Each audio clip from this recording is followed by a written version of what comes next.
So today I'm going to be talking about the physics concept of projectile motion and give a little background information on what it is, as well as going over how to solve a problem dealing with projectile motion because it can be a bit tricky, but if you know your basic physics concepts and kinematic equations, you should be fine. So to start off, what is a projectile motion?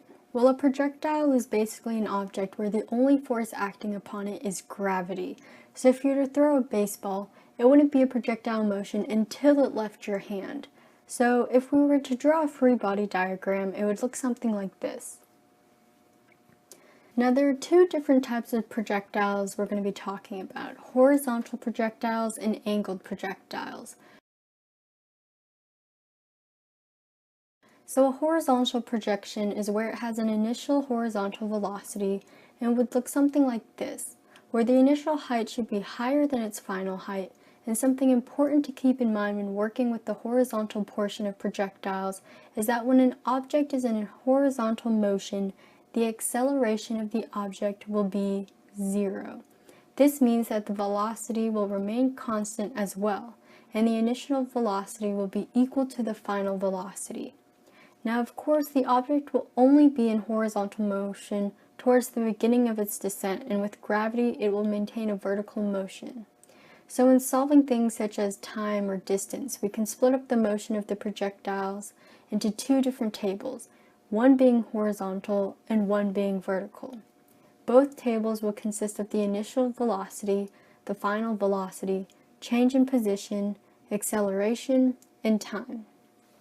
This just helps to organize the information we know and what equations we can plug it into to find the missing distance, time, etc. Now, something very important to know is that when splitting the horizontal and vertical motions of the projectile, the only variable you can intermix with each other is time. This will make more sense once we work out a problem. Now, on the other hand, vertical projectiles are a little more complicated because when solving, you have to do one extra step in the beginning because now the object is being projected at an angle, and we have to use sine and cosine for finding the initial velocities of both the horizontal and vertical portions. For example, kicking a soccer ball. And a crucial difference between this and horizontal projectiles is that the initial height is also the final height, because it goes up and then it comes back down. So if you split the object's path of motion in half, the first half and the second half should be a reflection of the other. Therefore, when solving, you can make it easier and only solve for one half and then double it to find the distance and time as a whole. Now in solving, you're going to do the same thing and make a horizontal and vertical table of variables just to help organize your information to help solve the question. Now that we know more about what projectiles are, let's go on to working out some problems and bringing together what we just talked about and applying these tactics. So let's start off with a horizontal projectile motion. A golfer practicing on a range with an elevated tee 4.9 meters above the fairway is able to strike a ball so that it leaves the club with a horizontal velocity of 20 meters per second. And we can assume the acceleration due to gravity is 9.8 meters per second, and the effects of air resistance can be ignored. So the question is, what horizontal distance will the ball travel before striking the fairway? Now let's start off by drawing our two tables of horizontal and vertical variables. So let's start with what we know for the horizontal variables. Well, we know that the ball leaves the club with a horizontal velocity of 20 meters per second. So that's the initial velocity. And as we mentioned earlier, because it has a 0 acceleration, its initial and end velocity remain constant, so we can put the final velocity at 20 meters per second as well. And now we need to find the distance the ball travels until it reaches the ground, but we don't know how long it takes either. So we're going to leave this blank for now and see if filling out the vertical variables table will help us. So now for our vertical table. The initial velocity will be 0 because it starts with horizontal motion, which is independent from the vertical variables of motion. Now we don't know what the final velocity is, but we do know the change in y, which is the height of the tee, which is 4.9 meters. Now for acceleration, just to make things simpler, we'll say that going down is the positive direction. So therefore, the acceleration of the object will be positive 9.8 meters per second. And now we don't know the time either, which is what we need to find. So looking at the variables we have here, we can see that our second kinematics equation, where the change in y is equal to the initial velocity times the time plus 1/2 times the acceleration times time squared. Now we know that our initial velocity is 0, and anything multiplied by 0 is 0, so we can take out the first half of our equation, leaving the change in y equal to 1/2 times the acceleration times time squared. But we're trying to find time, so we can change our equation to time equals the square root of 2 times the change in y over the acceleration.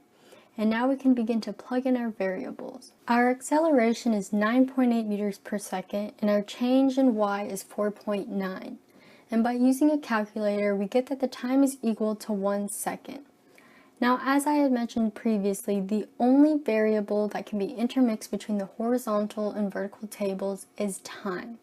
So we can place this time over on the horizontal table as well and use it to help solve for the change in x. And in this case, we can use a simpler equation. So velocity is equal to the change in x over time.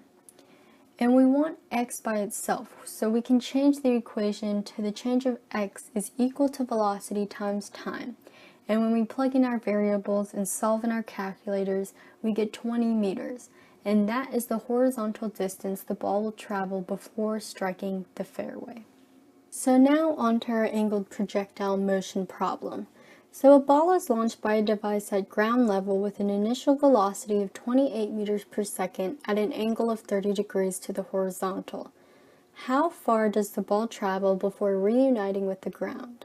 So now before we draw our horizontal and vertical tables, we have to do one extra step. So to make things easier, let's draw out this scenario. We have a ball being launched at ground level at a 30-degree angle going 28 meters per second in a vertical direction. So now we're going to use sine and cosine to help find the initial velocities of both the horizontal and vertical parts of motion. Now to find the initial velocity in the x direction, you will use cosine because it deals with the hypotenuse and adjacent side to the angle, which is 30 degrees. So you will multiply the given velocity of 28 meters per second by the cosine of 30 degrees and you get 24.25 meters per second. And this is your initial velocity in the horizontal direction. And for the vertical initial velocity, you do the same thing but use sine because this deals with the hypotenuse and opposite side of 30 degrees. So you will multiply 28 meters per second by the sine of 30 degrees, and this gives the initial velocity in the vertical direction, which is 14 meters per second. So now we can move on to solving the actual question. And let's redraw this scenario to help us picture what's going on. So because this is an angled projectile, the object will be projected into the air from a certain height, in this case the ground, and come back down. And at the highest point is where the velocity of the object will be 0. Okay, now to make things easier, let's split this projection right down the middle. And by working with just one side and then doubling the time, we can solve for the whole projection as a whole. So let's focus on the first half, and we can choose the up direction as being the positive y direction. And now let's draw our tables. Let's start with the vertical variables this time. So we know that our initial velocity is 14 meters per second because of the work we did here previously. And because we split it into half, at the highest point of the object's motion, the final velocity will be 0. We don't know the change in y or the time it takes the object to go up, but we do know that the acceleration is negative 9.8 meters per second because we already said the up direction is the positive y direction. Looking at these variables, however, there is a way to find the time it takes the object to go up.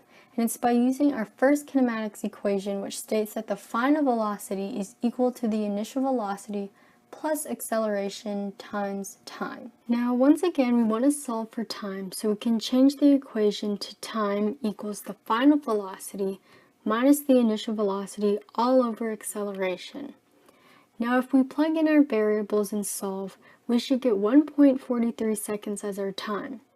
But remember, this is only half of our whole projectile, so we're going to multiply it by 2 and we get 2.86 seconds. And like before, time being the only variable we can intermix between the horizontal and vertical variables, we can place this time on the horizontal table. So let's fill out the rest of this table. We know from the previous work we did here that the initial velocity will be 24.25 meters per second, and that because with the horizontal motion the acceleration is 0, the velocity doesn't change, so the final velocity will be 24.25 meters per second. We need to find the change in x. The acceleration we know is 0, and we know the time from solving it from the vertical table.